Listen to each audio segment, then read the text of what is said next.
Hey guys, I'm Tom, the Tech Chap, and this is the Huawei P20 Pro.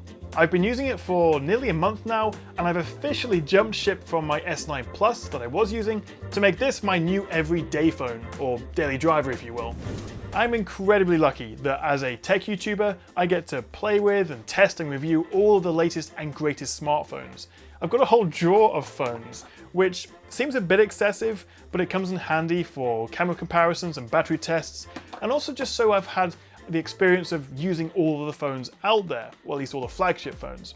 So when I do then switch to a Huawei phone and make the P20 Pro my new everyday daily driver, well, I guess that's just not something I expected to say before this came out. And while there's a lot to like about the P20 Pro, there's two main reasons why I think anyone who's looking to buy a new high-end phone should buy this.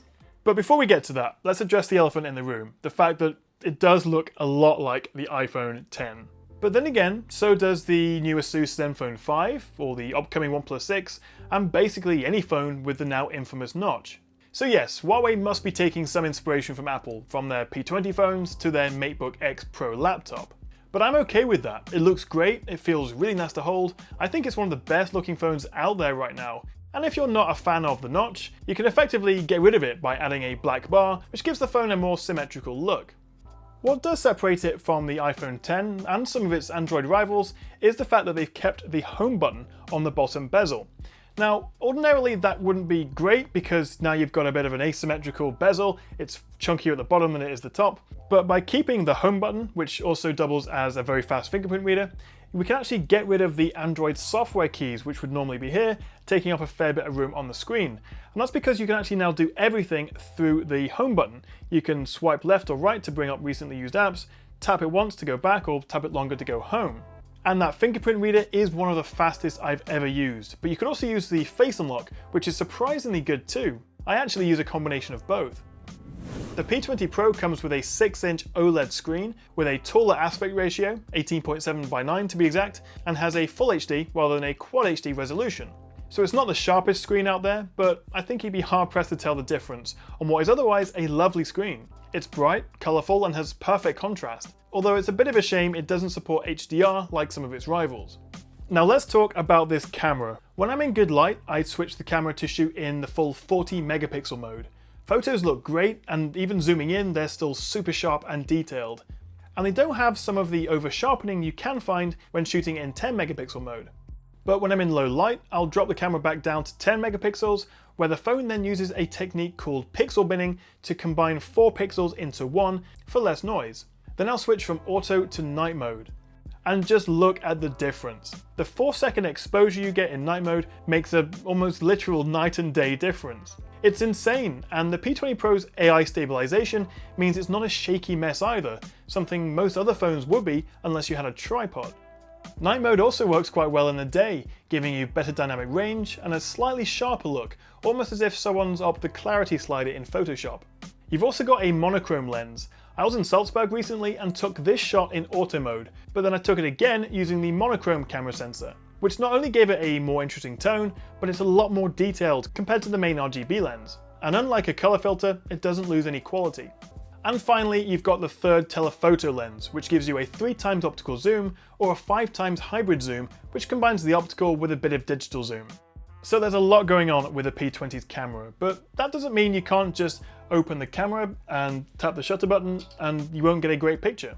And that's where the new Master AI feature comes in handy. It automatically selects the best shooting mode based on your setting, whether it's blue skies, grass, food, portraits, or close-ups. This makes it a great point and shoot, but at the same time, if you do try different modes and take some time to learn how to get the best pictures, you'll get even more out of it.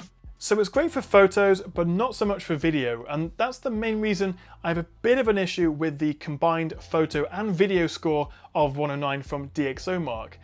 It seems a bit unforgivable on a 2018 flagship that there's no stabilization when you shoot at 4K. But if you drop it down to Full HD, which is the default mode, then it's super smooth. This won't be a big deal for everyone, but if video is important to you, it might be best to look elsewhere. And if you're big into your selfies, well, the front camera is pretty good, it's 24 megapixels.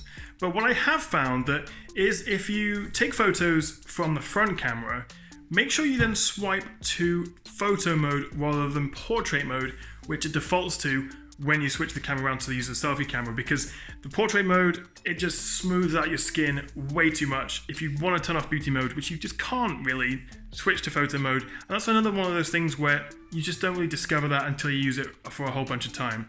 So the camera is a big reason why I love this phone, but it's not just that, it's also the battery life.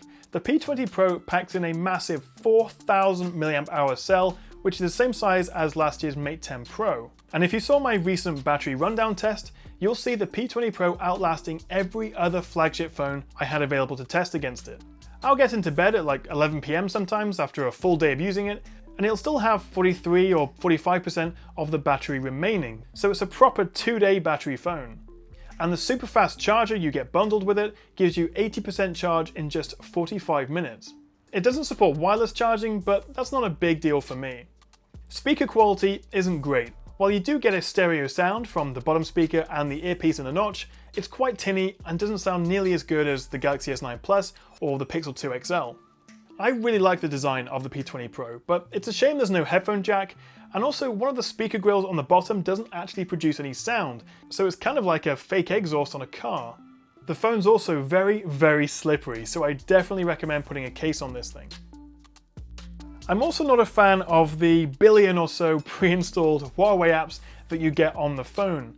The reason for it apparently is because Google and a lot of Google's services are banned or not available in China, so Huawei have got their own calendar and gallery and health and fitness apps, so all that comes on the home screen when you first start the phone.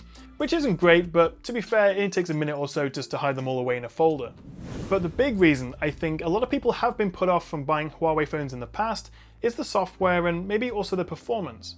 Out of the box, I found it to be a little animation heavy, but going into the phone's developer options and reducing animation times made it feel much faster. And you can click at the top right to see my tips video that walks you through how to do that. Of course, you can always add your own launcher, but in my opinion, EMUI is now just as good as the Samsung Experience UI for speed and responsiveness. So Huawei have finally sorted out their software, and actually it's now a selling point rather than a reason to give it a miss, and that's because of their new built-in AI, which is easy to dismiss as a marketing gimmick, but using the phone over the last few weeks, I found my battery life has improved as it learns my use patterns and what apps I use and when, and it's also really handy in the camera, suggesting the best scenes for photos. And while in benchmarks, the Kirin 970 is closer to last year's Snapdragon 835 than the new 845 in terms of raw performance, I'd bet you'd struggle to notice the difference in real-world use. The P20 Pro handled every app and game I threw at it. So at £799, the Huawei P20 Pro isn't cheap, but then again, it's still $200 less than the iPhone X and £70 less than the S9 Plus, so relatively I guess it's kind of good value. And while it may not be perfect, I do highly recommend the P20 Pro, and it's a real shame it's not going to be widely available in the US. Hopefully they'll be able to sort that out. So I'm now using the P20 Pro as my main phone, but would you? Let me know what you make of the P20 in the comments. Thank you very much for watching, guys, and if you enjoyed this video and you want to see more phone videos from me, make sure you click that like and subscribe button, and also check that notification bell so you don't miss any of my videos. Thank you very much for watching, guys, and I'll see you next time right here on the Tech Chat.